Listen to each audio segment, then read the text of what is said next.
Oh, I say. What-o? Evening.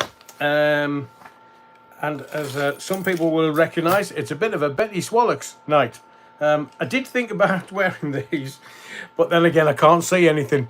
How hot is it today? I mean, Mad Dogs and Englishmen and all that kind of malarkey. But I've literally had to spend the last hour in the aircon in the car just to sort of get some semblance of normality to my thinking. I mean, I don't know about you. I don't know whether you've been working today in an office or whether you've just been at home. But whatever you've done, have you been able to do it, so to speak? Let me just... no, that's not... hang on one. Hold on. Oh, right, okay. Wonderful. It's all in working order. So, welcome to Betty Swallocks live number 93. The next live is going to be number 94, straight after the England match on Sunday. So there's absolutely no way that you can forget. You've just got to remember, England match, boil the liver out of you, and then you can come and have a bit of a giggle with the theatre of the mind, darling. Welcome.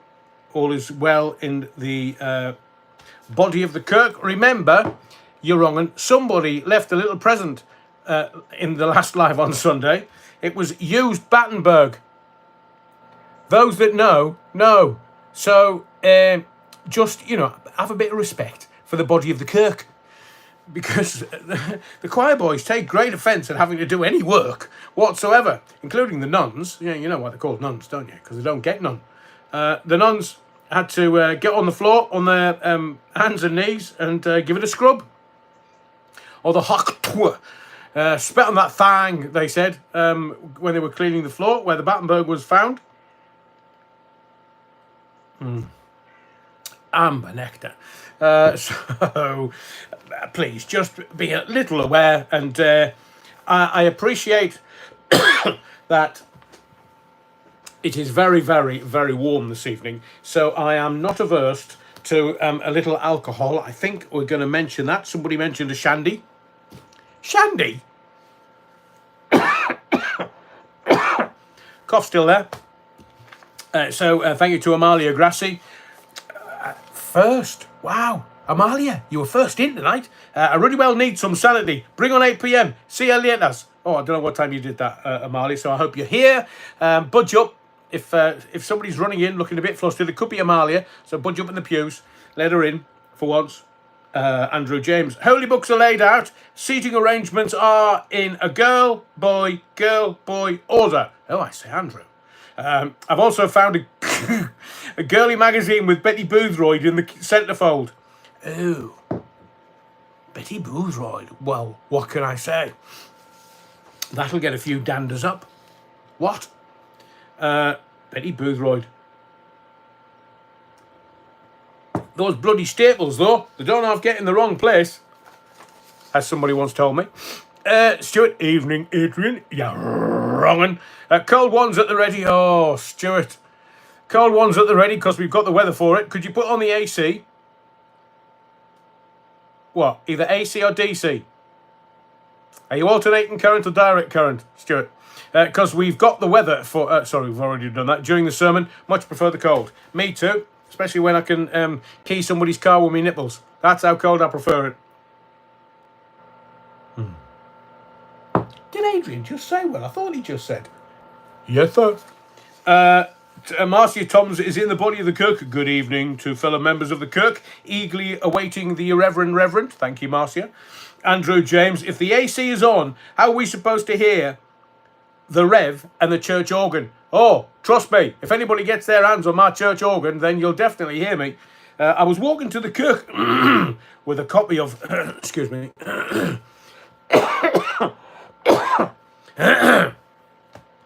Take two. Andrew James says, I was walking to the Kirk with a copy of Jimmy Swaggart. I have sinned. Well, I haven't actually, which is why he's got millions and I haven't. Somewhere listening, have you really? Andrew James, have you got Jimmy Swaggart somewhere listening, LP? But it melted in my hands along the way. finger of fudge is just enough to give the nun a treat. Oh, Bovril! Attention, please. Will the village blacksmith's daughter, Ms. Anvil, see the verger? He's recovered your... The old Bovril! Sorry, I'll start that again without the laughs. Will the village blacksmith's daughter, Ms. Anvil, see the verger? He's recovered your pegging tool from the organ loft.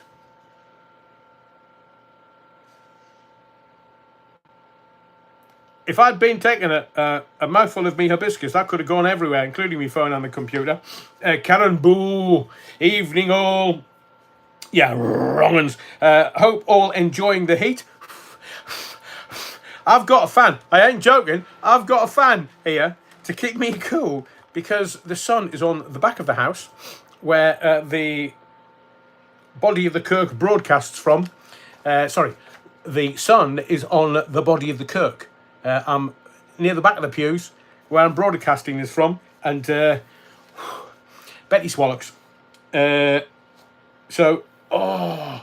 too hot for me, says Karen Boo, UK. Anyone fancy an ice cold lager shandy? Right, everybody around to Karen Boo's house. She's got ice cold shandies on the go. Andy Turner, the dancing queen. Excuse me, Andy? What's that supposed to mean? Is it code for something? Is it one of the politicians? Rusty Mouse says, no joking from me tonight. I'm well pleased and happy for Assange. It's unlike you, Rusty Mouse. Are you feeling a bit faint? Has the heat got you? Your noggin? Me too. But you can tell that Assange upset a few people because there's, on the one hand, you've got everybody going, yeah, freedom fighter, yeah, brilliant. And he's wonderful. And then you've got the other half where they're all starting to blackmouth him. Badmouth him, I think. I was looking at two different metaphors, couldn't quite get it together. Yeah, the badmouthing him. And you just think, oh, how weird, man. The lad's been away for, 12 years? 5 in Belmarsh, 7 in some embassy somewhere. And he's only just, mind you, as there's an old saying in the northeast, it'll be like a flock of seagulls leaving his backside today. I mean, what would you do if you'd seen your wife for the first time in 14 years? I'd be telling the kids, go and play with the traffic. So, yeah, I'm pleased for Assange too, because he'll be playing Mr. Wobbly Hidesy Sat as we speak. Andrew James said, the Bovril, Rod Stewart comes to mind. Oh, I say, Andrew, has one been on the G&Ts this evening? And the Bovril and Andrew James, you don't say, whatever next. I don't know, whatever you two are talking about. Andy Turner says, why is it but the J. Slater story? I think it may just be me being... It's cynical old tart, Andy. An old fart and a cynical one, but I think the money they've raised will help pay off his and family debt. Then all of a sudden, he will appear. Well, I don't know... Andy, are you near a computer? Have a look and see how much the donations are up to. Because I hear it was 30k worth of gear that went missing. And the local boys, the bad lads, weren't very happy about it. 30k. So they've got to get it from somewhere. Otherwise, they'll be paying a visit. Terry Wookfit at Andy Turner. The Spanish police have called in Philip Schofield. He's good at locating teenage boys. Terry, you're wrong. Kaz987, evening Adrian. Did my mouth work there? That was meant to be. Evening, everyone. You're wrong. Please remember, when the collection plate is passed, no coins, please. It scratches the pewter. Brilliant, Kaz. Yeah, let's have a silent collection plate, please. Thank you very much. 50s, most welcome. Especially... No, I'm not going to donate to Jay Slater or Alex Belfield for that matter. Andy Turner at Tilly Wookfit. Ooh, I like that. And Andrew James at Kaz says, exception is £5 and £20 coins. Is there such a thing? There's £5. There's no. I'll take a 10 bob note. No such thing, surely. 20 quid. Can you believe it? So I have no idea what we're going to talk about tonight. Because literally, if I hadn't sat in the car for 40 minutes in the aircon, I just would have been sitting there, dripping, Betty Swallocks, and going, I can't think. I just can't think. We English, as I say, mad dogs and Englishmen in the midday sun, we English will either complain that it's not warm enough because it's lashing it down with rain in the summer, or it's too hot. It's just too hot. Now, look, I've lived in Scotland. Scotland is a place where summer was a day in June. So, sorry, I'm just making sure that you can see me and I'm not sort of... so this is live 93. We're getting ever closer with live 100. And I am... where are we? Curious. I did think that there would be slightly less people on the live this evening. Why? Because it's warm and people want to sit in the beer garden and drink alcohol. That's why I'm allowing anyone in the body of the Kirk to have a little snifter. So it just keeps them cool. If you've got a fan, whir it away. Oh, that works. Hibiscus. Wow. They do say drinking hot drinks on a warm summer evening like this cools you down. Hadaway and shite, man. Get the lager out. Hang on a second. Let me just have a quick look. Slater's GoFundMe has been locked down. Accepts money, but can't be removed. I wonder why that is. Thank you, Terry. I wonder why that is. How much is his GoFundMe? Rusty Mouse Aid is in trouble. Am I? English bottle cap, live 99, could be flaky. Very good. Oh, there's nothing better. 99, 69. Either way, leaves a lovely taste in your mouth. Oh, I say, Reverend, what are you drinking this evening? Rather lively. What-o? To Max Star, I quietly slipped Bitcoin in. Oh, I say, Max Star. Where's Bitcoin at? Is it... it went up to about 60 odd grand a coin, didn't it? It's back down to 40 odd something. If only we could be as clever as Elon Musk, saying, oh, yeah, so it was, I don't know, was it 20 odd thousand, 30 odd thousand for Bitcoin? And Elon Musk went, yeah, we'll accept Bitcoin for the Tesla cars. All of a sudden, 72,000 a coin. I mean, I was offered Bitcoin at £1,900 a coin. And the lads were saying, get in. Can you imagine? £1,900 per coin. If I'd just offloaded it, it's 72 grand. Oh. My only concern with Bitcoin was I looked at it, but I couldn't find a way of sort of offloading it. If I wanted to go, oh, no, I've had enough now. I'm spit me dummy, I'm taking me ball, I'm going home. If I wanted to sell my Bitcoin, I couldn't work out whether the bad lads would take money, would take some of my profit, or how I could offload it. And it still is not very clear. Some shysters out there. Oh yes, come and buy Bitcoin from us. Oh, I'm sure, you're wrong. Rich says grilled halloumi, a nice salad, and a cold glass of Sauvignon. You tart. That's just teasing a poor man that can't, other than a little hibiscus, can't have anything past his lips until... not quite sure how long we're going to go on for tonight, so most of the body of the Kirk are in the body of the Kirk, but I've been having discussions. So we're going to start with a vote. Like, a vote. I know, so early, but we're going to start with a vote. Because a lot of my closest generals are saying, look, 2.5 hours is a bit long, Adrian. Can you not make it like 90 minutes? So I'm going to ask you a question. It being summer, just for the summer recess, before Biden and Poopy Pants, Mr. President Poopy Pants, get to debate, should we make the lives 90 minutes? So, 1 for yes, 2 for no. Should we make the lives, while it's summer and it's a bit wham, should we make the lives 90 minutes? Yes or no? 1 for yes, 2 for no. 90 minutes. 9-0. Hour and a half. Length of a football match. Oh, you're utter wrong uns. What are you trying to do? Make me work for me money. I'm not even getting paid to do this.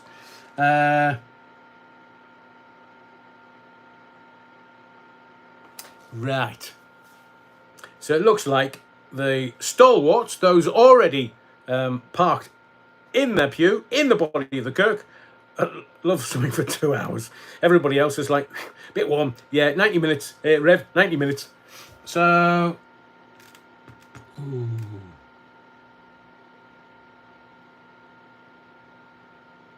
Who's that? I can't even see that. Hang on, what's my glasses? I've messed about with my desk today. And I can see you now. Where was it? One, but can you play a jingle to give yourself a break now and then? Oh, interesting, Kaz. Yeah. Well, there is a reason why I've asked you that. Because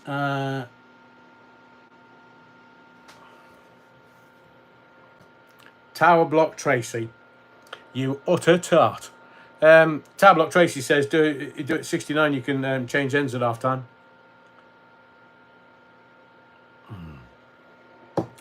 There is a reason. So, and I kind of want to talk about it at the beginning, because there's enough people in the body of the kirk so far. Don't forget to smash the likes on the way in, please.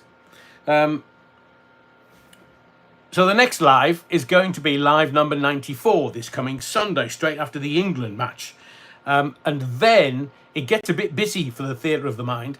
Next Wednesday, July 3rd, we'll do live 95.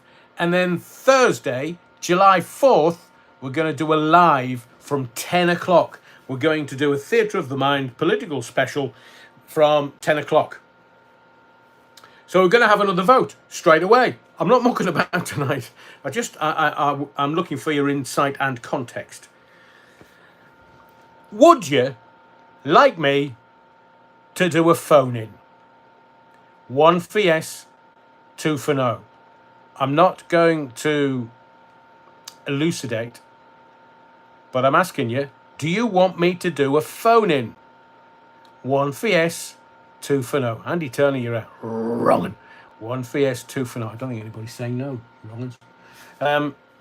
And also, if you are in the body of the kirk this evening and you have heard me on the radio, you've heard any of my phone-ins, please just let me know where you've heard them. So whether it was, I don't know, Century in the Northeast, Century Northwest, Century East Midlands, Century 106 on a lunchtime phone-in, Real Radio South Wales, Talk 107 in Edinburgh, LBC across London and the whole of Great Britain.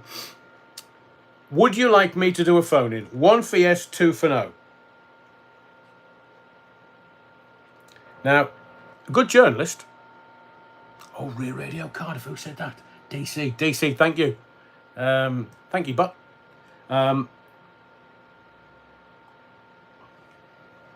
there's a true Swansea Jack for you. I loved doing Real Radio in South Wales. Loved it. Have lots of stories. Some of them I can't broadcast. But honestly, I just had the best time. And so why did I ask? Let's have a look. Andy Turner, 1 and 2. On the 1s and 2s. Done that before, Andy. Lionel says, Lioness, sleeps no more. Ooh, Mr. Allen, you do make me laugh. Really enjoy your lives. Oh, thank you very much. Hang on a second. Lioness sleeps no more. Just for you. Sorry, I pondered. I shouldn't have done. DC, Dave Brooks, my good mates. DC, please say hello to Dave Brooks. Because he's a true gentleman. True gentleman. I love him to bits. And happy days at Real Radio South Wales with Dave Brooks. In fact, we did Fake or Real one night, and it's on here. If you go to the... it's the radio playlist. If you go to Fake or Real... Dave's on there. I'm not going to give it away. Not going to give the game away, but he's on there. And I still, to this day, I mean, we're talking 20 years later, raw. Dave's a good sport, loves his sport, but please say hello from me. I think he's on Facebook, but as a friend. But, you know, Facebook's really weird. None of my friends, I'm not getting any of their feed. I'm just getting all these randoms that have friended me, and I don't even know. So, DC, good to see you're in the body of the kirk, and hopefully in fine fettle this evening, young sir. Mike's Alligators, good evening, Adrian. Hope all is well with you. Did you get your situation behind the scenes sorted the other week? yes and no. The situation is ongoing.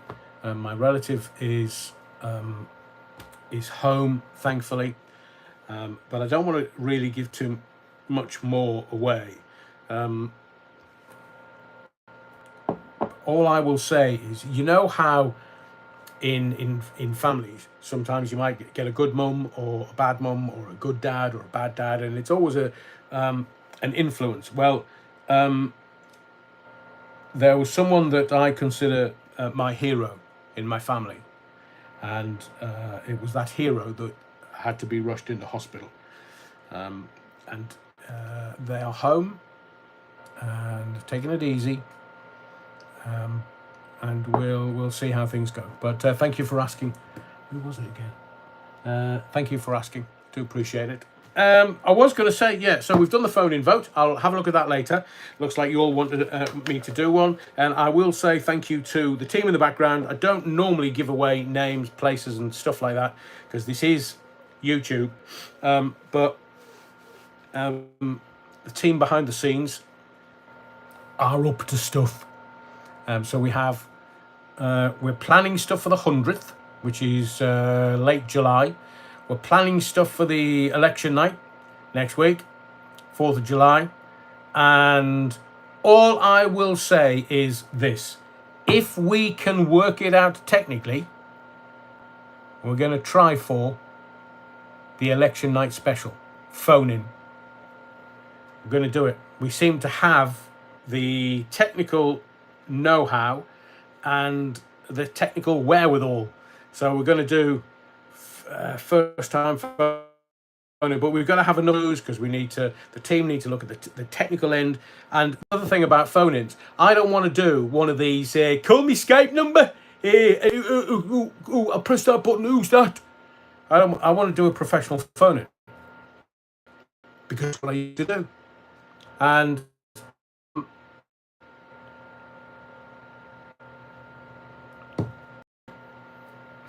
interesting, it's buffering at the moment. I wonder why that is.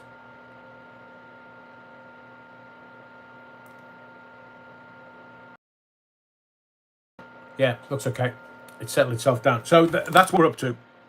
I did say to you a long while ago, we're trying to get a phone-in started.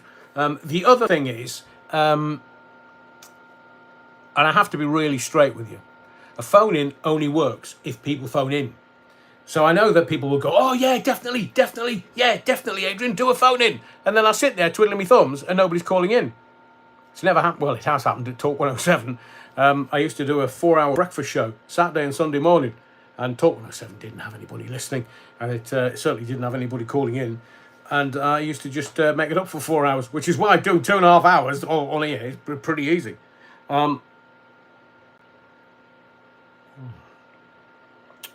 It's very nice. Firstly, I want to say thank you to the Adrian Battenbergers. Rich, a loyal Battenberger. Thank you, Rich, for your kindness and your largesse, young sir. And to Brian, who offered me a coffee with a sticker. I do appreciate it both. Always appreciate people's generosity. Because, as I say, I do this not for wanting to make any money, but to just give you the heads up about stuff. There was stuff today that I wanted to do tonight, but I'm leaving it for Sunday because I want to see how certain things develop. Because there's some major stuff going on in the world behind the scenes. So I want to see how that plays out without sort of, I get social media is about clicks. I know social media is about frightening you, and then people will look at something like 10, 20, 30, 40, 50,000 people will view a video because they've had the bejesus scared out of them. I mean, there's one very well-known YouTuber and other social media platforms, and I just look at what they do and I just think, oh, yeah. It's about clicks, shits and giggles, clicks. The more you click, the more you view, the more he makes.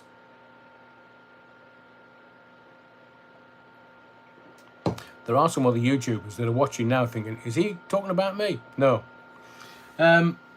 Keith James, build it and they will come. There's a gag in there somewhere. Alan, I'm shy phoning in. Yeah, you're wrong. But it's, look, nobody can see you because it's going to be a proper phone in. It's going to be like, you'll call in and it'll be my ugly fizzog that's on the camera and you can go, oi, you're wrongin'. Is it open for cynical old tarts this evening? Max Star, thank you. And legendary Battenberger, and I will give you the appropriate respect at the beginning of live 94 on Sunday at 8 o'clock. But thank you very much, Max Star. I do appreciate it. So the phone-ins and the last 18 months, if I'd started doing the phone-in sort of 18 months ago, I would have had loads of people going, you copying? You copying? So I decided not to. And then we gave it a little while. And I've seen other people that have tried phone-ins, and the way they're doing it is not really my style. Because I want to be able to, and the team know this, so we're looking at this. So if I was to, you know when I say to you, can you vote? So it's 1 for yes, 2 for no. I want to be able to line up 20 calls and go, right, the question is, do you want to phone in? Line 1, line 2, line 3, and go through it. That's what I used to do on air, because there are tools to engage the audience. And this is those that think they know how to do a phone in. No, they don't. And the skills that I've got, I've honed over 40 years. So the kids that are coming up going, oh, I can do a phone in like yours, gives a job, I can do that, gives a job. No, you can't. Leave it to the big boys. Leave it to the boys with the experience. Which is why I want to do it, and which is why I asked Mike's Alligators, Adrian, how do you think the country will go after the election? I think we are screwed either way, whoever gets in, so therefore I will not vote. Interesting. Very interesting, Mike's Alligators. Let me just write that down because I will respond to that.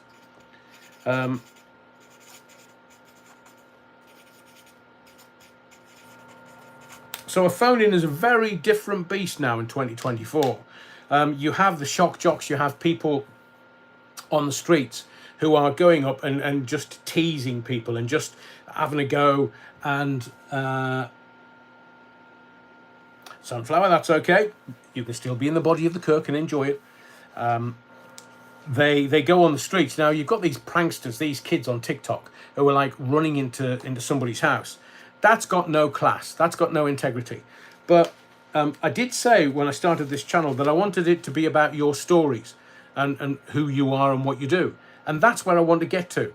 Because where we're going as a country, and this may sound rather grand and I don't mean it to, but as Mike's Alligators has just said in the comments, it doesn't really matter what happens on July the 4th, we're all screwed.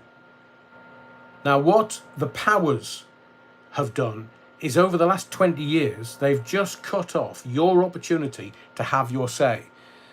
Your opportunity to either have a say or just help educate other people. I mean, 4 years ago, if we'd been able to do a phone-in on YouTube properly, then it might have helped some people. But my voice would have been crushed because it was 20 years ago. And that's a very long story, but you know, I had media organisations trying to flatten me. They were trying to flatten me for a long time because I just didn't hold back, which is why a certain convicted stalker loved what I did while he was sitting through the glass as my grunt.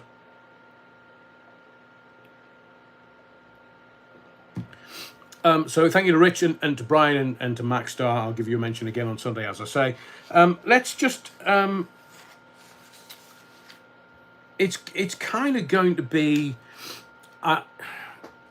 what I do with phone-ins and this live and other lives is I try to come up with some stuff that might engage you, that might either make you smile, that might make you think. So every day is a school day. I love your opinions. I love your interaction. I love your engagement of being with me.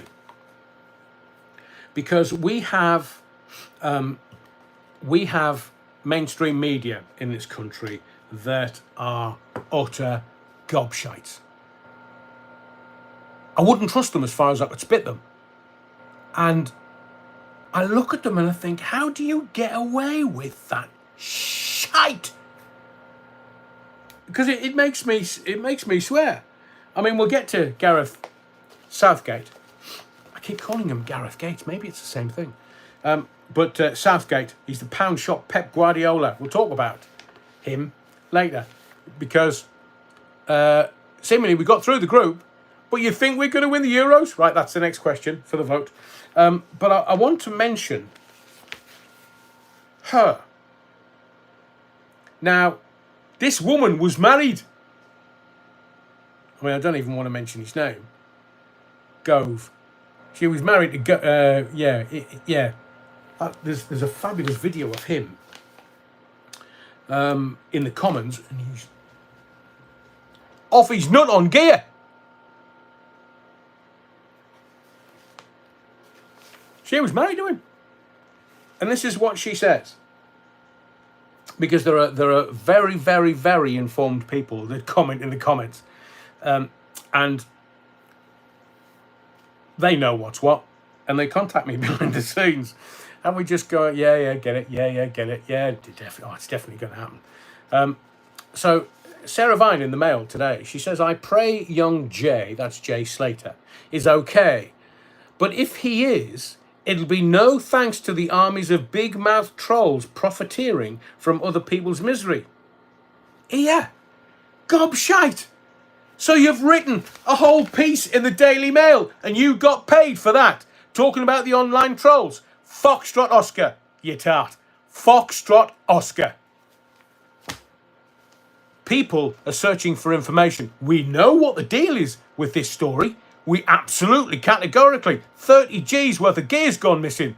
And the bad lads who supplied it, for them to then go and deal, don't like the scrutiny that's been reflected upon them, shall we say.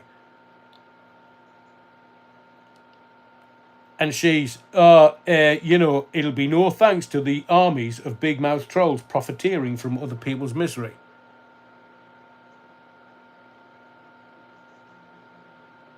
She's an idiot. She don't get it. She wouldn't get it if it stood up and bit her tits off.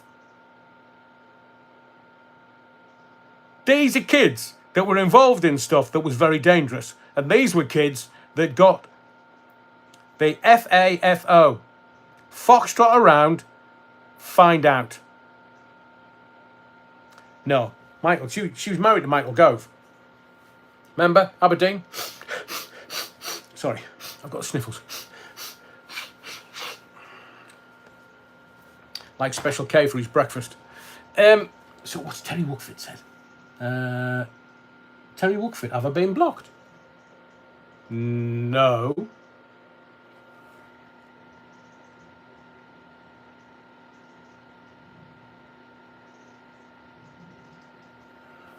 Not sure what the moderator's done, but there shouldn't be any problem with Terry's messages. Not quite sure what that is all about. I'll do a bit of investigating afterwards.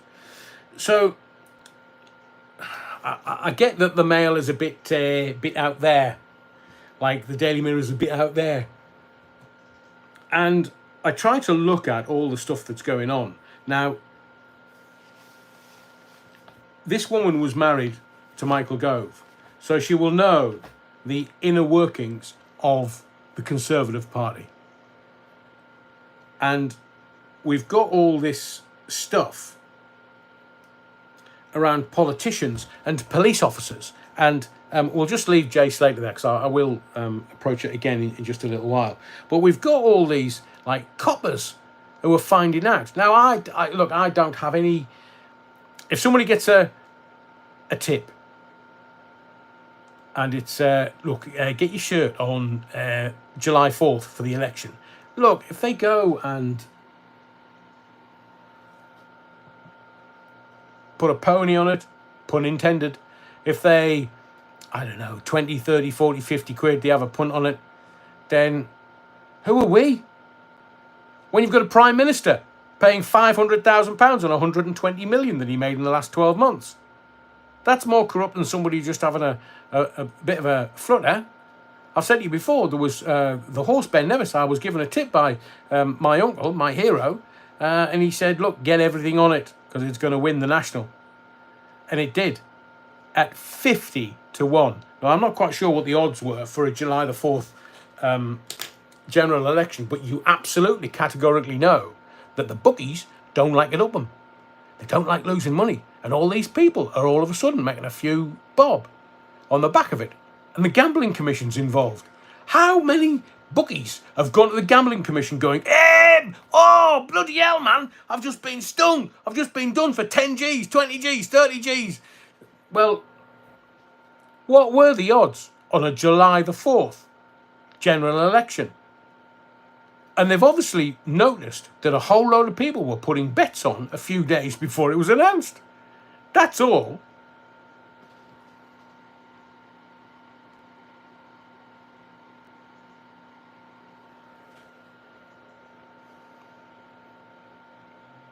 And yet, the people that are the real crooks, like, have you seen the PPE mountain that was destroyed the other day, just a day or two ago?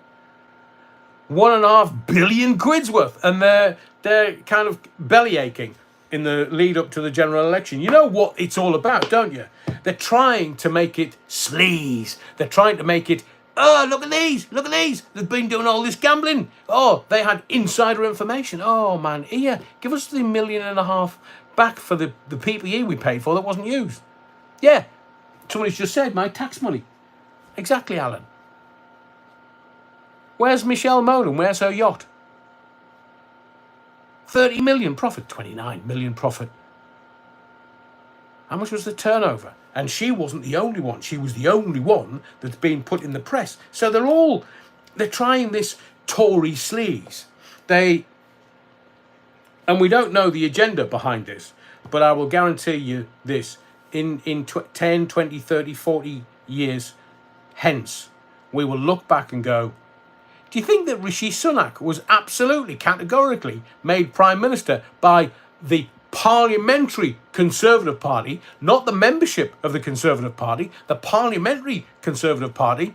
Do you think he was put in there to absolutely kill off the Tories? That's a question that will start to bubble up quite a few times in the future. But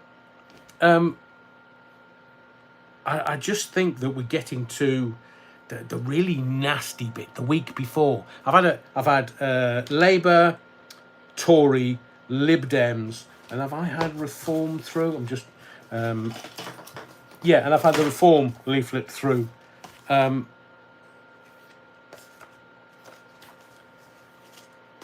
all desperate now. So with a week to go, 8 days ish, with a week to go,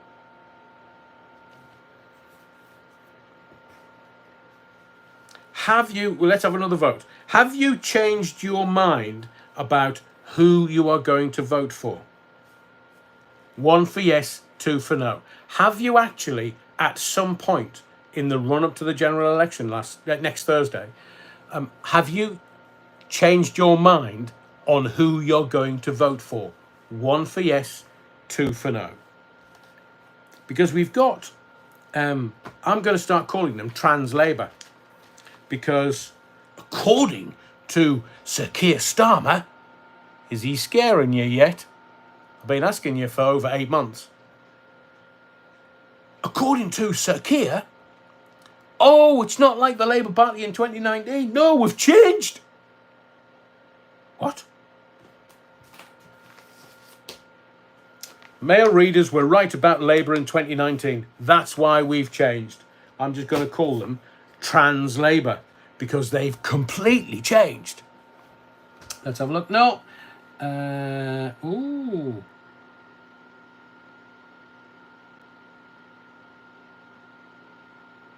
Okay. There's obviously stuff going on in the chat tonight, but it's, I mean, if you, as I was saying about the sleaze and the gambling and the betting, I mean, I'm not a betting man. I learned my lesson really, really early with Ben Nevis and card games and stuff that we would have a go at. Me and my peer group would play cards every now and again.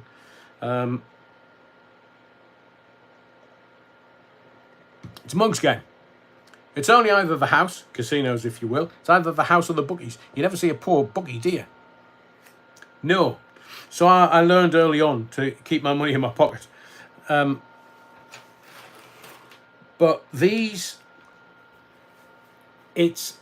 diversionary tactics, that they simply are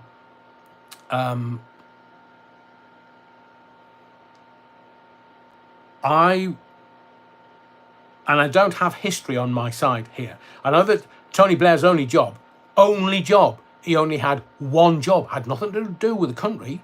It had getting us into the European Union so that it was watertight. Can you not remember the Treaty of Nice, that Tony Blair and Robin Cook went over to Nice? That's why it's called the Treaty of Nice, to sign away our rights to control our borders. And sure enough, we had the Treaty of Rome, we had the Treaty of Nice.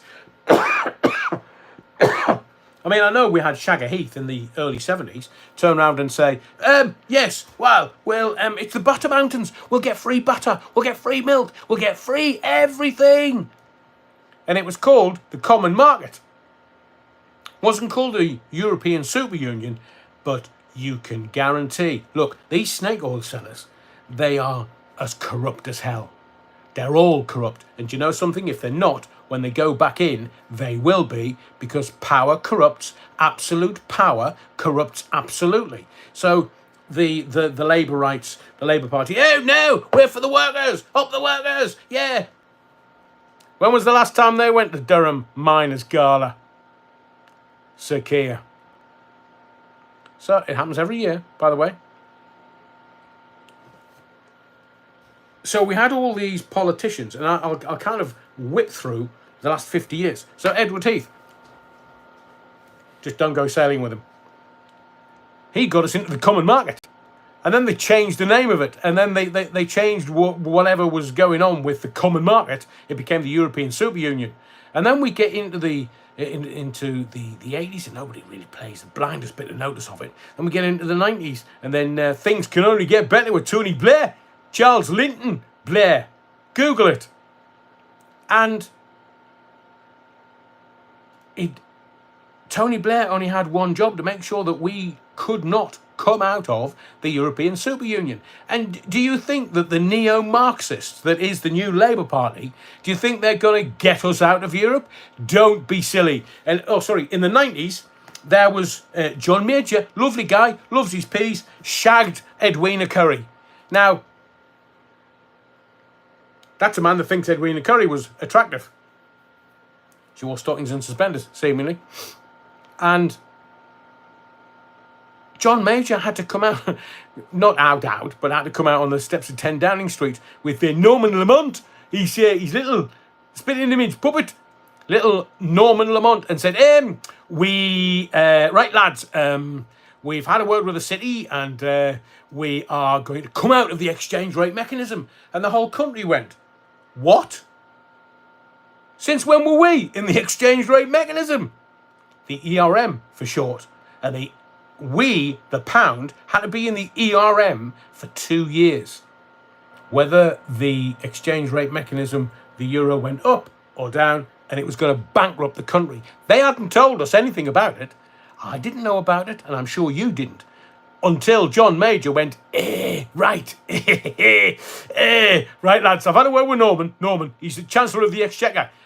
I'm in charge. I'm obviously Prime Minister, but I've had a word with my Chancellor, and I've said, Norman, no, you can't do that, man. What's going to happen? What office am I going to get when I leave Prime Ministership? I mean, the Queen's not going to be very happy if all of a sudden the pound dives. So, Norman, no, out of the ERM, out. And it was out of the ERM. The country panicked. The city thought that they were going to lose billions. So it was like, oi, John, mate, come here. Right, your little fella, Norman Lamont, can you just have a word with him and tell him, get us out of the ERM. It's killing us, man. Killing us. I'm losing money. So he came out of the ERM because John Major panicked. Norman Lamont shit himself, a bit like President Poopy Pants. Seemingly, that's what politicians do. And we then get to Tony Blair, things can only get better. And it's They all lie, man. They're corrupt. They all lie. They're never going to tell you the truth. Ask Alistair Campbell. Ask Alistair Campbell, the gobshite that's in all the papers. Ask him, here, Alistair, where did you get that university paper that you used for the 45 minutes clear and present danger from Iraq, mate? Oh, sorry, forgot about that, because you haven't been in power for 20 years. But he's still playing his bloody bagpipes and talking shite in the media. Alistair Campbell, Jesus, if only I was a... No, I can't say that. That's illegal. But it annoys me. These people, Jesus Christ, put some gloves on, let's get in the octagon and let's sort it out like men. Cunts! I don't hate anybody, but Alistair Campbell is as close as I would come to disliking a human being intensely. And I've met some evil people in my time, but that boy takes the biscuit. Shut up, Foxtrot Oscar, and go away and keep your gob shut. You've had your time, you had your moment, you had the time in the spotlight. Off ski. But the bloody left-wing media, oh, Alistair, darling. No, that's another politician. Alistair, darling, would you come and talk to me about... I wish somebody would just go, oh, here, mate. Just had away and shite, man. And it really riles me up. Honestly, I'll see the idiot in the newspaper. And remember, Tony Blair stood up in the Houses of Parliament and said there's a 45-minute clear and present danger. Weapons of mass destruction. And it was the boy, Alistair Campbell, that gave Blair the paper. He was his director of communications. And yet, obviously, the uni graduates coming out of uni talk to Alistair Campbell about politics. No, stop it, man. Stop it. Some of us have got longer memories. So, politics is all corrupt. And anyone involved in politics, thereby corrupt. And these pollsters, that's why I want to do this live next Thursday. Because the pollsters, you know, it's going to be Labour with a supermajority, and then it's going to be the Tories second, and then it's going to be the Lib Dems. Oh, don't bother about reform. No. Don't bother about reform. They're not going to get any seats.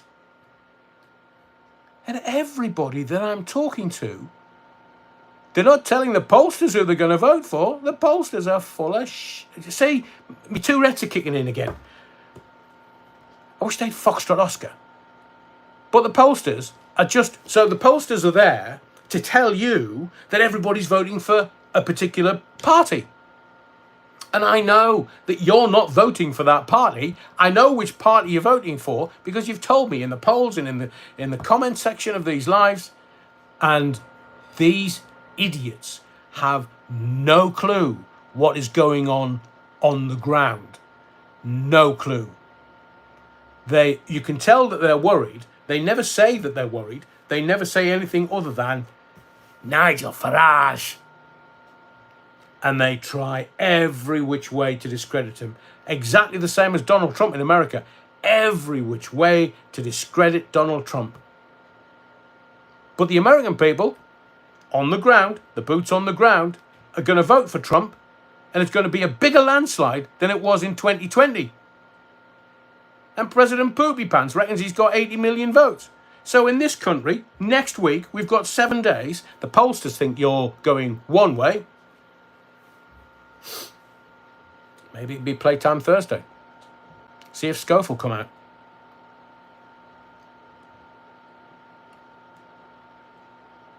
These idiots are so corrupt. They can't see what's coming. But then again, a lot of countries, and I did this in one of the last few lives, many countries have turned round and gone, here, no, we're not having postal votes. We're not, you see, I get so riled, sometimes I can't even speak.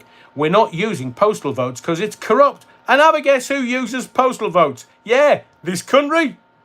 Oh, I wonder why that is. you can bet your sweet baby that it's not because it's better for us, it's because it's better for them. Do you want a fun fact about Keir Starmer? There aren't any.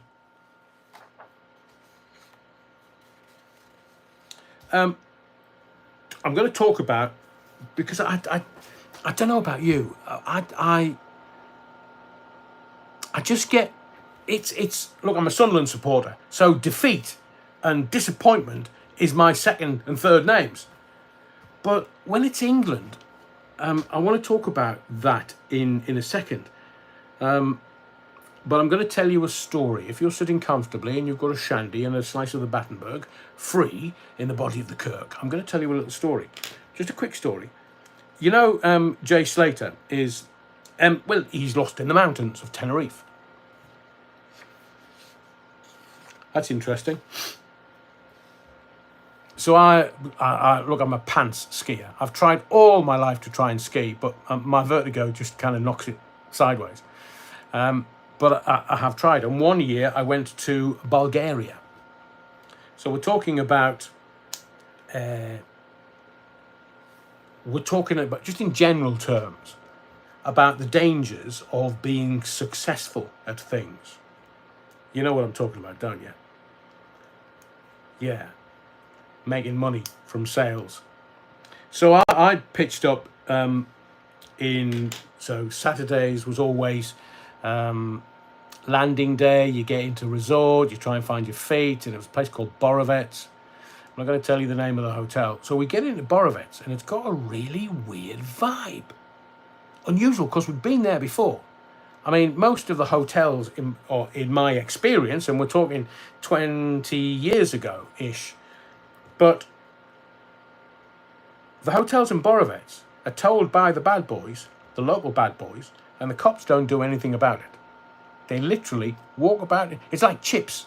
Can you remember the TV series Chips? With the LAPD on the motorcycles? Sounded like a sewing machine, but they were massive big Harleys. And the local cops wander around in very tight uniforms. Well, it looked very gay to me. But they were in tight uniforms. They should have been singing YMCA. In the Navy, in Borovets. And so we land in resort. And the local hotels are told, just feed them pig swill. Just feed them slop. I mean, the food, I wouldn't have... Look, the pigs would have turned their noses up at the swill that was served in some of the hotels, because they want you out of the hotels. If you do all-inclusive for like 400 quid a week, and the bad lads want you out of the hotel and into their lap dancing bars and into... there was one place called Fat Bastard Steakhouse, for obvious reasons, but they wanted you out of the hotels into their bars, so you were spending money. And this was before the Bulgarians became part of Europe and thereby the euro, and they were in the ERM. And so on the Saturday we were like, oh, should we go and just grab a quick bite of lunch somewhere, because there was a reception bag of food that you got, which was a bun, a tomato, an orange and an apple. Couldn't quite work out what the tomato was for, but that was the welcome bag. So that was the standard of food that we got. So we went out and we met up with some folk that we knew, and they said, have you heard? Have you heard what? Well, you know the hotel that you're staying in? Yes. The manager was taken up the mountain yesterday and shot. What, like? Shot dead? Yeah. Bad boys had decided that the manager was making too much money. Now, I'm not going to go into detail about how he was making the money, but he was making the money. And they went and said, we want to cut. And he was like, nah, Foxtrot Oscar. Not interested, or whatever that is, the equivalent in Bulgarian. And obviously the police were looking into it. But the whole resort, all the locals were very, very, very nervous. So it doesn't matter where you go. People go into some major cities that I've seen a very dark underbelly of, and you just, the reality of things are nowhere near the perception of things. So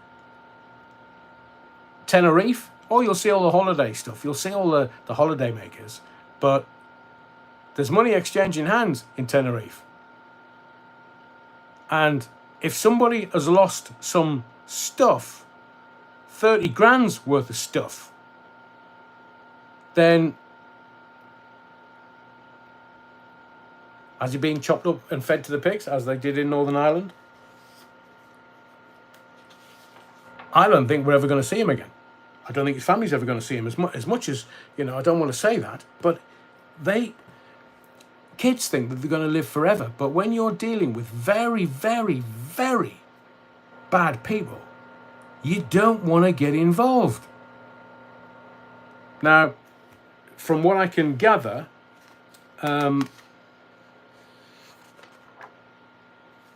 Mark Williams Thomas has gone out to Tenerife and is now looking for young Jay.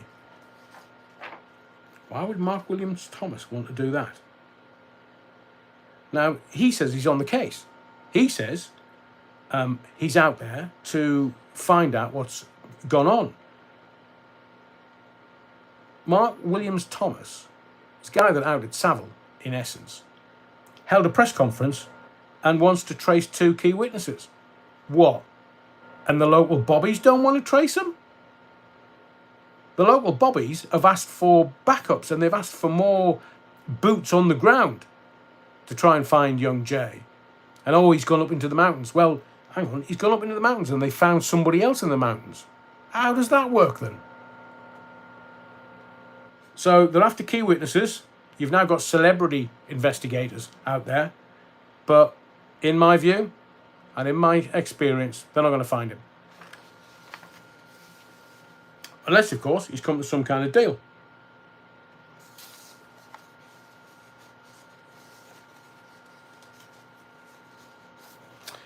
I'm not sure whether you've... we'll talk about this and then we'll get on to the England match, because I just... it's awful. So, Al Gore. Multi-millionaire Al Gore. The inconvenient truth bloke, Al Gore. Never made president. I'm going to quote him. He said, the climate crisis is now the biggest health threat facing humanity.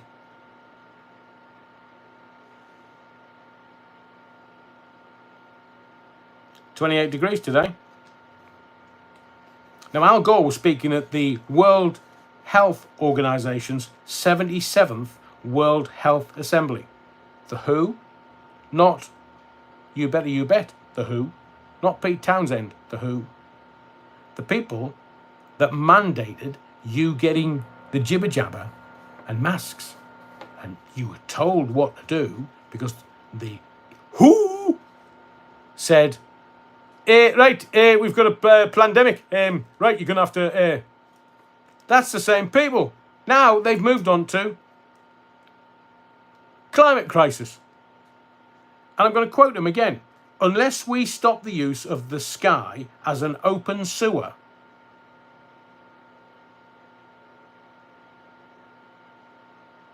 billions of people will find themselves living in areas where it's no longer safe to stay outside for more than a couple of hours." Has anybody seen these chemtrails? They're seeding the clouds. And this clown is saying, it's the biggest health threat facing humanity. And I keep mentioning this. Chlorofluorocarbons, the ozone layer in the 80s, we were told it's going to kill us all. It's going to wipe out humanity. It's going to wipe out everybody. We're all going to die. And then the ozone layer repaired itself. So there's no longer a hole in the ozone layer. And that's an inconvenient truth for Al Gore.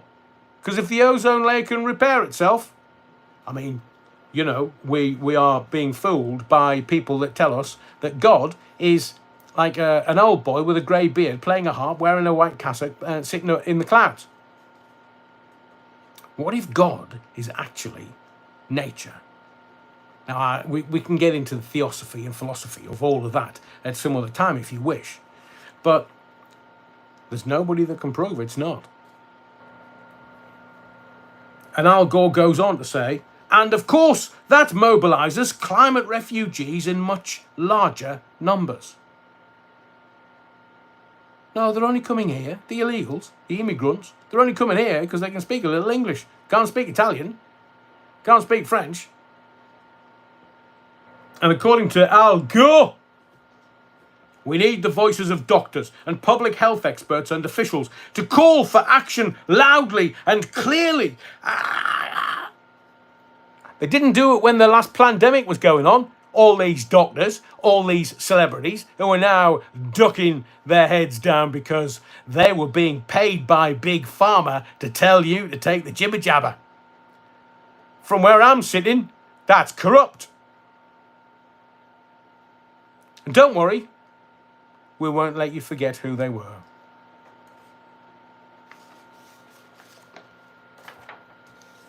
And Al Gore continues, action that transitions, oh, bloody trans again, transitions our world away from the unhealthy practice of burning fossil fuels as quickly as possible. Oh, is that why Mark Zuckerberg's building some kind of bunker in Hawaii, where his missus is from? Why would he do that? So Al Gore, he's out at it again. He's at it again. I would not listen to that man. Personally, in my view, I think he's talking out of his derriere, and I can hear it. Now, I'll just give you some inconvenient truths. In order to meet net zero, you know the politicians are bandying this about, the neo-Marxists that are going to be elected next Thursday. In order to meet net zero by 2050, they put it back 20 years, we will need 4,575,523,674 tons of copper. We will need 940,578,114 tons of nickel. We will need 8,973,640,257 tons of graphite. And we will need 4,163,162 tons of germanium.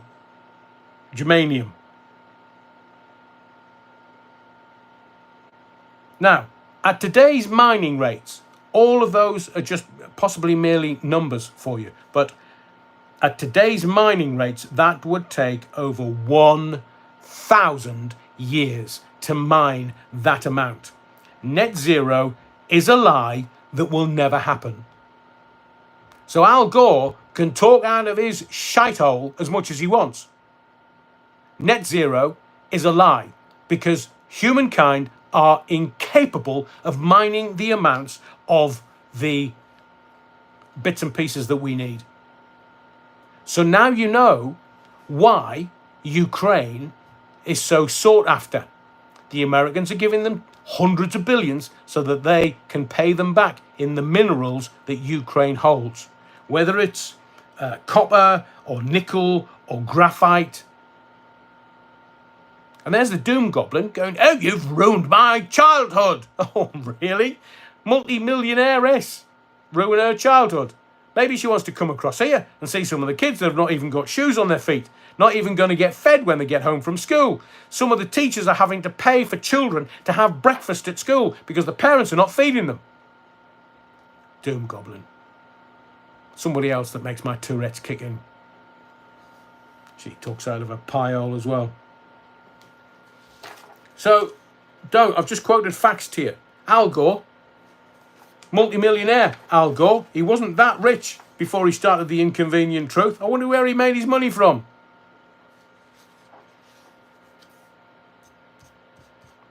there's another question for you. Really important. Are you going to tactically vote on Thursday? 1 for yes, 2 for no. I know a lot of you have said you know exactly who you're going to vote for. I presume you know why, but it's 1 for yes, 2 for no. Are you going to tactically vote next Thursday? Because that's not a question that is being asked by the pollsters. Are you tactically voting next Thursday? Because they're saying, oh, well, you know, a vote for so-and-so is actually a vote for them. And, well, if you vote for them, well, they're going to get back in. And they're saying that, oh, this political party and that political party, it's just going to be the status quo. But we're not touring anymore, by the way, after this particular world tour. Are you tactically voting next Thursday? 1 for yes, 2 for no. And I think literally everyone to a man or a woman, oh, Nicholas has said yes. But most people are saying no. So I think both the politicians and the pollsters are actually thinking that the man and woman on the street, the people that are going to vote, are as thick as mince. Why? Well, they have no idea how brassed off the public are. They have no idea that we've had enough. Everyone has had enough. We've had enough of the corruption. We've had enough of another moan getting 29 million quid profit from nowhere. And we can't feed kids at school. And people are using food banks. I mean, there was, I saw a figure the other day saying that at the start of, after lockdown, there was only 30 odd food banks. And now there's 1,300 being used. 1,300 food banks because people don't have enough money to feed themselves or their family. That's because fuel's $1.50 a litre, money-grabbing bastards. The utilities, so the corrupt water utility, they're going, no, well, it's infrastructure and we can't afford it. So why don't the tax man and people and the taxpayers take all of the water utilities back under control and just pay off our debt? That's fraud. It's fraud on an epic scale, and nobody's doing anything because they're paying off the corrupt politicians. And then you've got, don't start me with gas and Russia. Everybody's calling Putin the bad man. Well, Putin is supplying 40% of Europe's gas. And what's this government doing? Other than negotiating with him? No, don't be stupid. He's got bloody politicians in this country in his trouser pocket. The decision makers that are going, right, how much are you prepared to pay for your gas through the winter? And it went through the roof. And how much are you prepared to pay for your electricity? Oh, and it went through the roof. So they're absolutely nailing you down. And in a week's time, the same corrupt arseholes are going to nail you down again. And the only thing that you have is your vote. And that's why I believe, I'm pointing at the screen, it's no good to you. That's why I believe that they have no idea about how brassed off we are as a species, as a collective. As a country, they have no idea. And Rich Boy, he don't care. He doesn't care. They're nearly billionaires. 120 million in his trouser pocket in the last 12 months while he's been Prime Minister. How does that work? He's only supposed to be on about 170 odd grand a year, and he's made 120 million. Here. Is it a side hustle, Rich Boy? Is it like, are you doing it by teaching people online how to be a merchant banker? Because Rich Boy is definitely a merchant banker.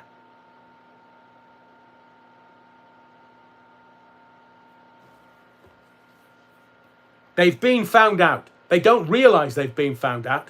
And the public are just asking for an opportunity to show them. Now, I remember 79. This is bigger than 79. And that was not long after Thatcher had been Prime Minister. And John Major, we're coming out of the ERM. Coming out of the ERM. Coming out of the ERM. What are we doing that for, John? Didn't realise we were in. We didn't tell you. Was somebody making money off the back of that? Well, honi soit qui mal y pense, mate. John Major, he's now in the Order of the Garter. There's only 1 in 24 of them. It's as high up the food chain as you can go. John Major is one of them. Not one of them. He's one of them. He's one of the 24. The highest of the high. Saved mainly for the royals. Unless you're Andrew, of course. And Tony Blair. Charles Linton. Google it. Bow Street Magistrates. Google it. So let's talk about what I believe crystallised everybody's thinking towards how they're going to vote. Now, you've got Rich Boy versus Starmer tonight. No, I'll have a look at it later. Just don't wind me up. So let me offer you this. Sir Keir Starmer, is he scaring you yet?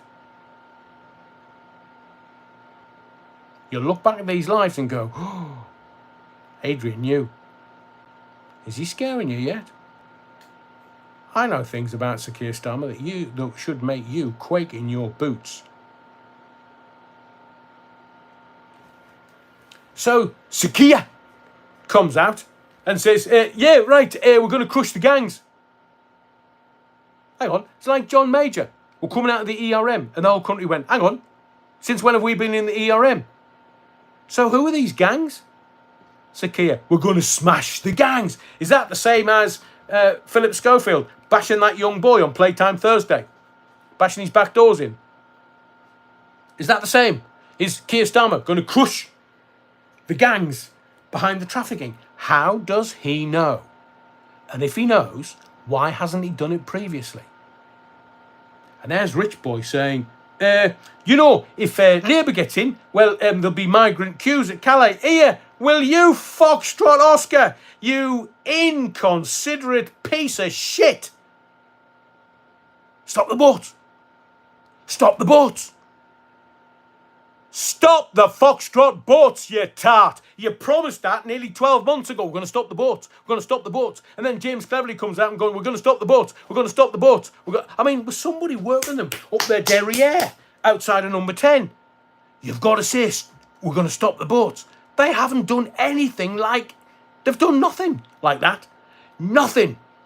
They've not stopped anything. And now it's, well, we're going to send them on flights to Rwanda. No, I'll tell you what. I'll tell you what's easier. Royal Navy gunships in the Channel. Anybody decides to get in a dinghy and come across here, open fire.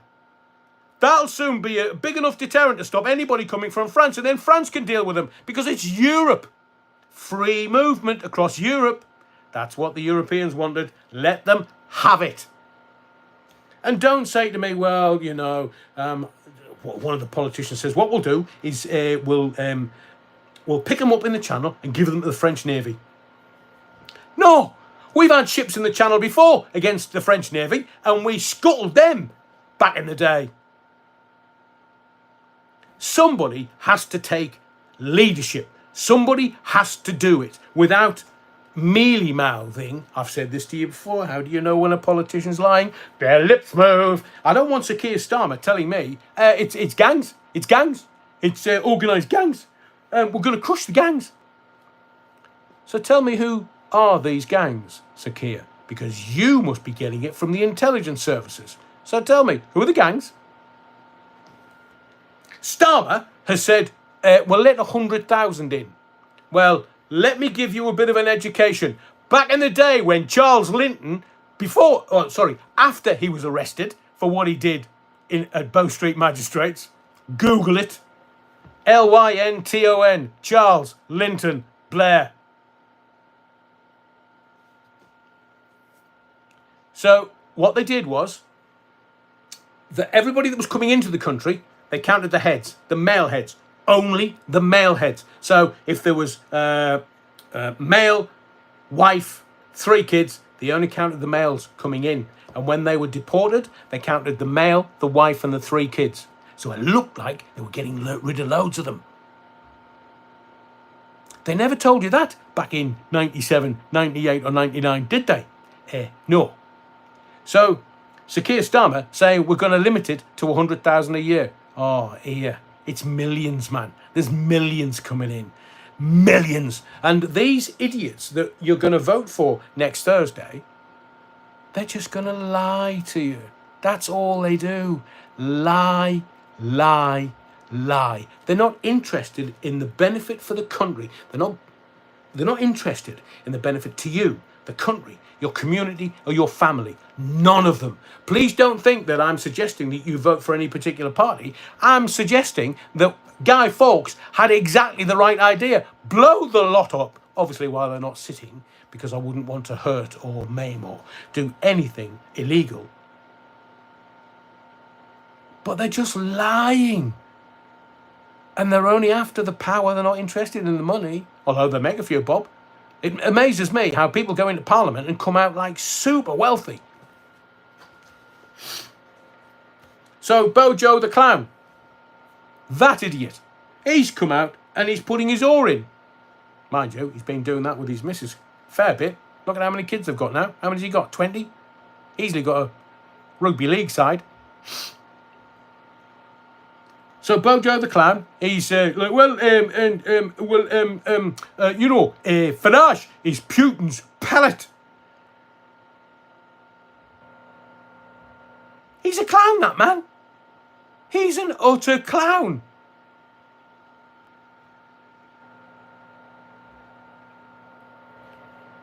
And so Bojo, who went to Ukraine and told Zelensky not to stop the war. Yeah, you're going to win this. Don't worry, we're behind you. You're going to win this. They were on the verge of agreeing a peace deal. And that moron, scum-sucking pond life, went to Zelensky and went, yeah, Volodymyr, don't know. I've got blonde hair. It's all tousled. Do I look like a clown? Yeah.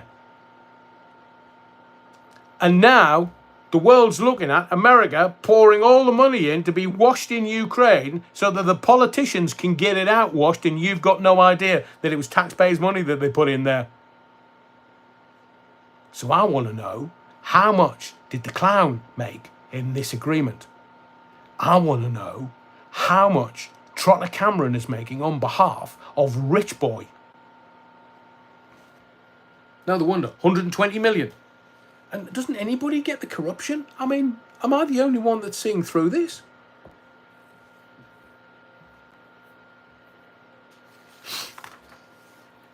Let's talk about the England side, because I don't want to depress you completely.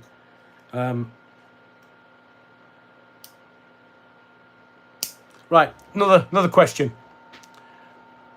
Hang on, let's put two. You're wrong. Another question. Do you think England will win the Euros?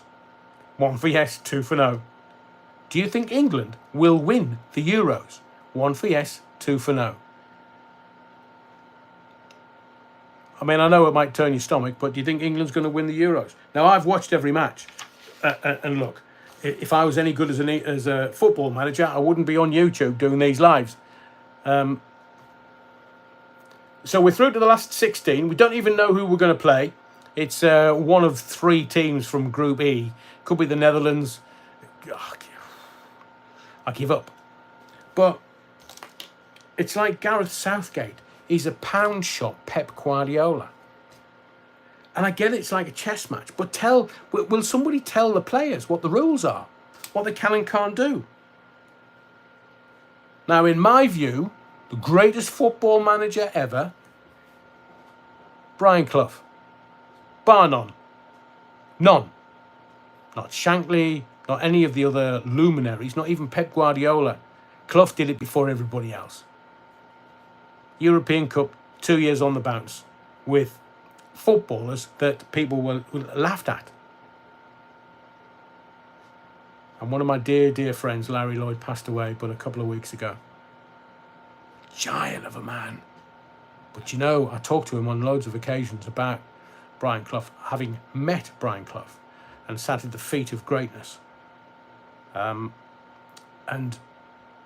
even if, and I witnessed this, Brian Clough just walked into the radio station and Larry just stiffened the sinews. Our boss. Always boss. Always our boss. Oh, young Larry, how are you? Wonderful, wonderful, wonderful, wonderful, wonderful to witness.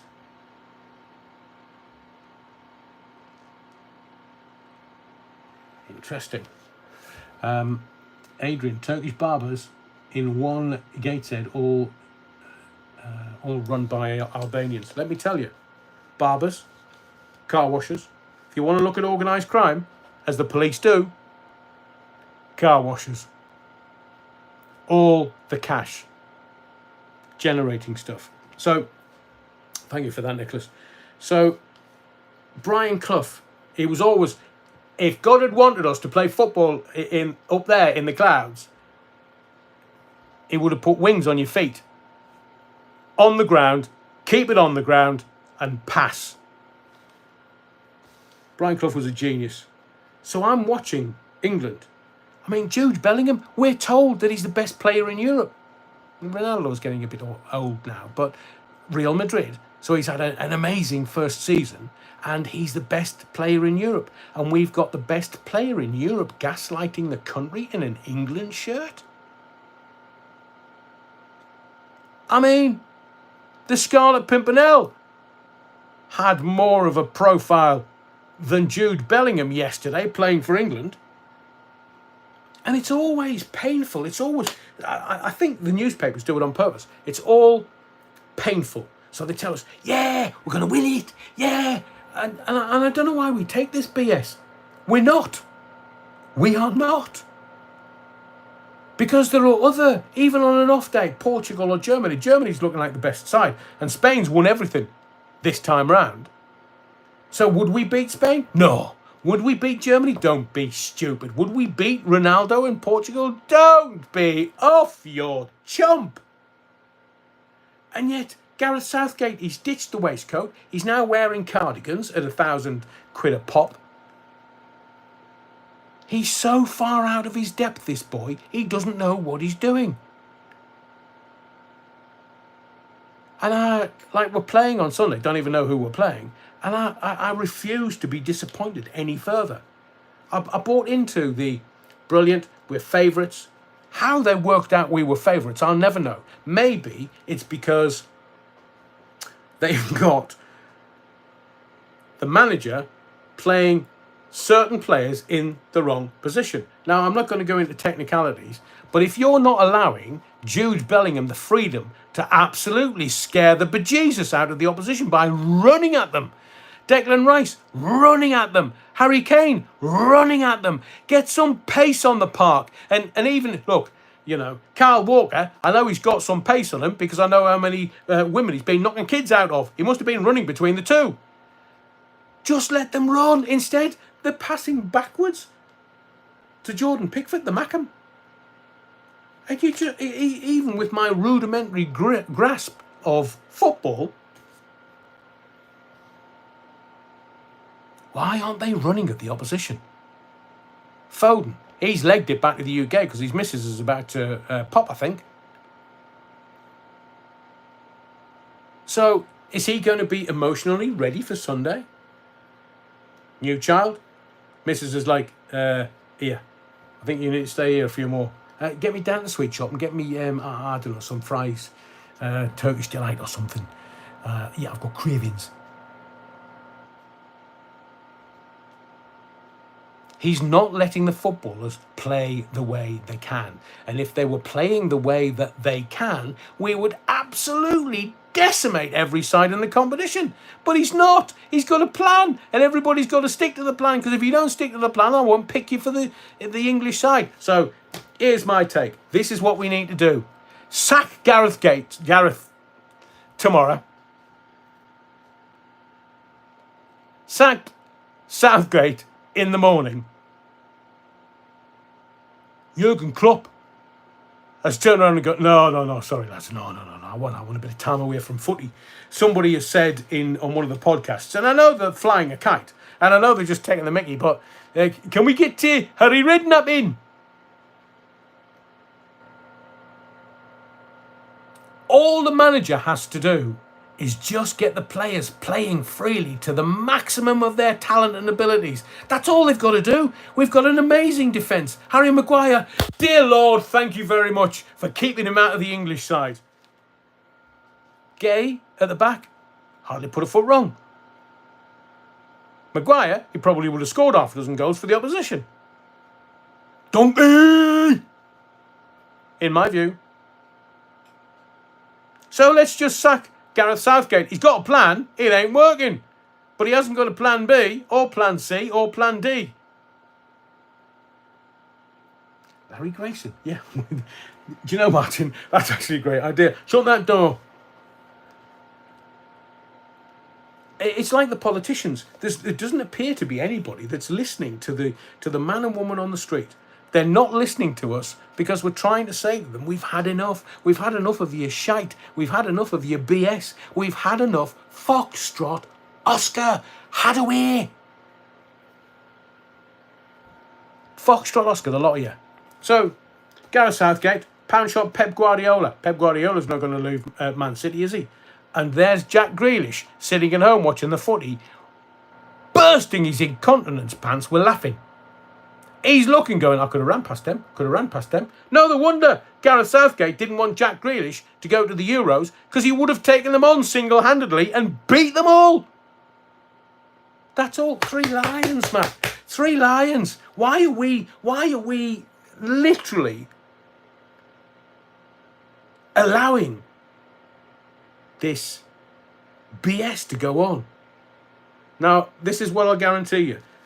Gareth Southgate has got to change so much and put Cole Palmer. Came on, scared the bejesus out of the Slovenians. But when we get to Germany or France or Spain or Portugal, is having one player running at them enough? Is 3 at the back enough? Done. Sooner we get knocked out of the Euros, the sooner we can get rid of this £1,000 cardigan wearing buffoon.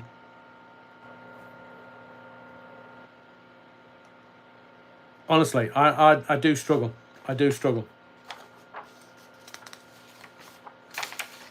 Where are we? Not far away. There was some other stuff about Sakir Flip-Flop I was going to tell you. Now, this has only just come out this afternoon. You need to be aware of this because it's another piece of the puzzle. That's so you know that... Where is it? There it is. I'm going to tell you something about Ginger Sphericals as well before I go. You know that the neo-Marxists are going to get into power. That's the Labour Party. So what are they going to do? They are going to make sure that they don't just get one term and then somebody else gets in. We know that there are other parties that are setting themselves up as the opposition, and I don't think it's going to be a hung parliament. I think it's going to be a hung opposition.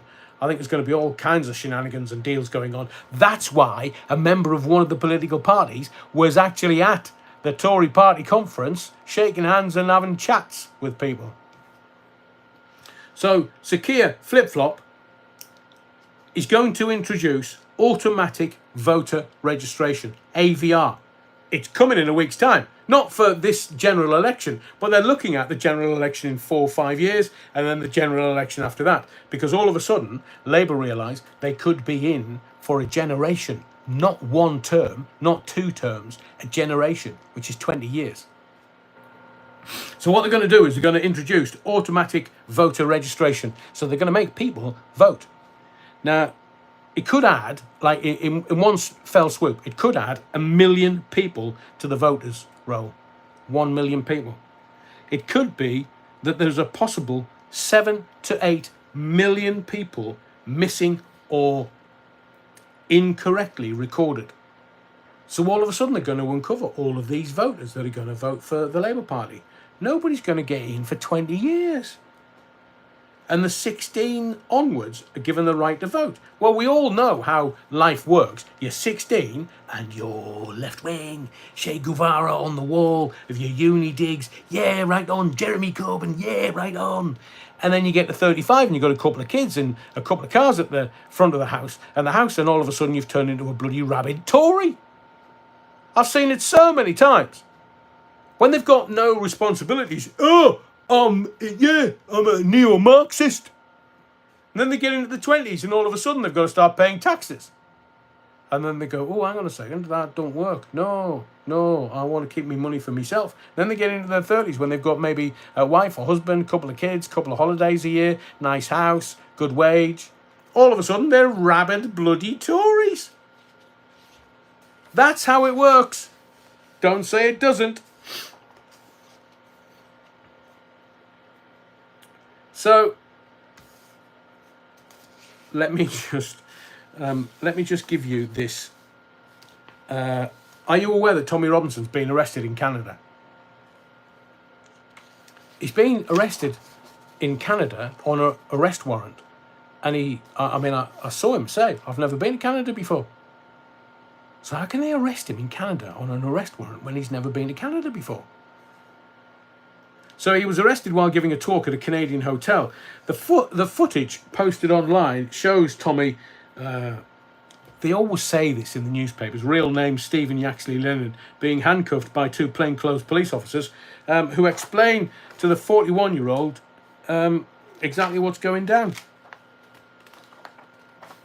So you know that old Sausage Fingers he's off out to Australia, but he's not going to do the New Zealand and Fiji leg. That's now off because they're not sure he's got the strength considering his condition. So those two legs are off. Pun not intended before you start making your own gags up. So very quickly, I'd heard rumours that Harry was going, oh, hey, we'll do it. Prince William. Over my dead body. So, Harry, Ginger Sphericals, he's reportedly planning to fly over from Montecito. He's going to fly back to the UK to, and I quote, repair his relationship with members of the royal family. Does this? How dumb is this boy? His behaviour for the last 2 to 3 years. Hang on. 2021. Been 3 years when he did the Oprah interview. It's almost treasonous, but he's going to fly back to the UK to repair his relationship with members of the royal family. According to a source, the Duke of Sussex has decided to take action after being left upset and emotional. Oh, I bet he was. He might have had to have a little bit more blow. It comes after he lost out on an invite, seemingly, to Trooping of the Colour. He failed to meet King Charles during his May visit in the UK and missed the wedding of a long-term friend, the Duke of Westminster. So he's I'm royal. How very dare you? I've got ginger sphericals. But bow down to me. I'm a royal blood prince. In my house, he's a traitorous arse. So the insider says he's saying he's going to fly over and force them to face him. Well, the last time he came across in that little cottage, Big Willie style, gave him a kicking. And he was like, you ripped me necklace off. How many men do you know call a chain around your neck a necklace? Women do. Men don't. Real men don't. He broke me necklace. And he's a military man. I think you'll find it was Meghan that quoted that. So Harry's tried the approach of digging his heels in and giving them a taste of their own medicine. They've just ignored him. He thought that might get them to soften and come to him, but instead, it's blown up in his face. But he's still a prince after all. They're still his family, and whether they like it or not, he's refusing to just be cast aside like yesterday's rubbish, because that's what he is. He's a treasonous, poisonous. I mean, I know she's bad enough, but he's just as bad as her. I know she gets a lot of blame for what's gone on, but the man and wife, they take it equally. More equal than others, sometimes. And it's not like they're going to turn him away at the gates if he shows up at Buckingham Palace or Windsor Castle. Oh, I think they might. Who are you? I'm Prince Harry. Ginger Sphericals. King says you can't come in. Name's not on the door. You can't come in. But I used to stay here. I'm a blood prince. Well, have you ever heard of the phrase, Foxtrot Oscar, mate, you're not coming in. Your name's not on the door, you're not coming in. No, I've never heard that before. So Harry's convinced if he takes that sort of step, his father will have to see him. I mean, the ego on the boy. Ego. I'm Prince Harry. So, Harry's feud with the royal family goes back to March 2021 when he and his side piece were interviewed by Meghan Markle. Meghan Markle were interviewed by Oprah Winfrey. It was followed by the Netflix series Harry and Meghan and Harry's bombshell 2023 memoir, Spare. Nada. The source claimed being unable to bond with his beloved sister-in-law in person is something he finds incredibly difficult to live with. The source said, it was so painful for Harry to see all his family gathered for Trooping the Colour and not be there with them. He'd have done anything to be invited, even gone alone. So he knows that the royal family don't trust her as far as they can spit them. No. Harry's heartbroken and confused by the way they've cut him off and seemingly haven't given it another thought. Harry was very upset and emotional when he saw the footage of Kate at Trooping the Colour. Oh, he's only decided now, has he? 3 years down the line, after what he said to Oprah and then published in his book.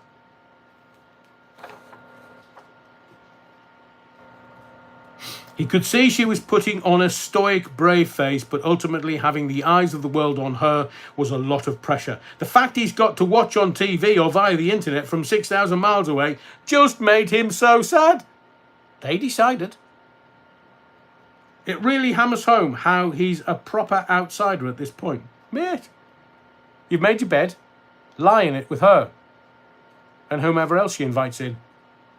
He's incredibly proud of her and encouraged, because you know the first date was a threesome, don't you? My sources were impeccable. First date, oh, not a roast chicken dinner. No, didn't meet up somewhere, somehow. It was a threesome. No wonder. She's clever. She's very clever.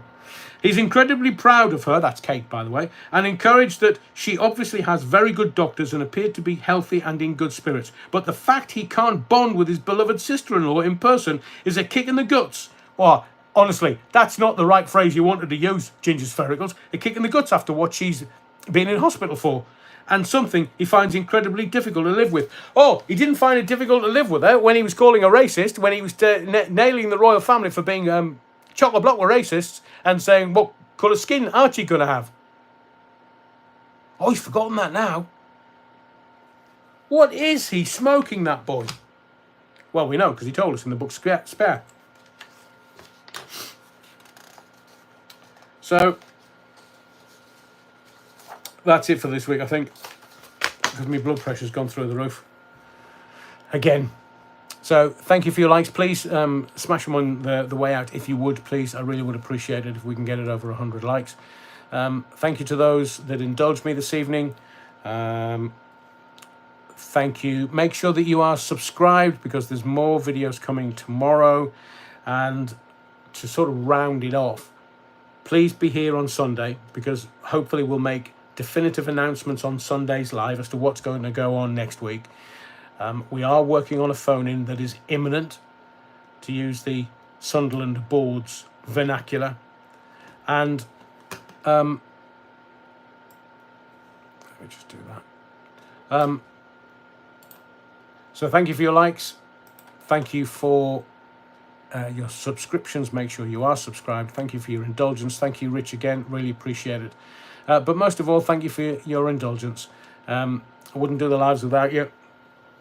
But Body of the Kirk is a more peaceful and peaceable place this evening. Be safe, be well. It's going to get cooler tomorrow, so a little more temperate. And watch out for the snake oil sellers. They're everywhere. And whatever you do, go home, be well, and treat yourself to a little Battenberg. I'll see you in the next video.